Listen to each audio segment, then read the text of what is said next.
Hello, আগেই বলে দিই এই ভিডিওটা কিন্তু আমি করিনি, এই ভিডিওটা করেছে ঋষিতা। ঋষিতা আমাকে দেখিয়েছিল রিলায়েন্সের কুর্তি কালেকশন, তাই ভাবলাম তোমাদের সাথেও শেয়ার করে দিই।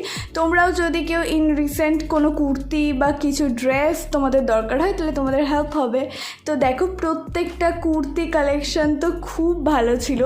এই ভিডিওটা ও আমাকে করে পাঠিয়েছিল কারণ ও জিজ্ঞেস করছিল তোর কোনটা পছন্দ বল, তাহলে তোর জন্য একটা নিয়ে নেব। তা আমি বলেছিলাম আমাকে দেখা। তো ও সমস্ত দেখিয়েছিল, শুধু আমার জন্য আর মায়ের জন্যই না, পাপার জন্য শার্টগুলো দেখাচ্ছিল। টি শার্ট সমস্ত কিছু খুব ভালো ছিল। তো যাই হোক, ব্যাক টু আমার ভিডিও। আমি এটা করেছিলাম কয়েকদিন আগে, বাট আপলোড করতে একদমই ভুলে গেছিলাম। তো দেখো, এখানটা আমি কল্পনার মোড়ের একটা দোকানে এসেছিলাম। খুব সুন্দর সুন্দর এখানকার কানেরের কালেকশন, তারপরে এই আম রসটা খেয়ে আজকের দিনটা কমপ্লিট হলো আমার।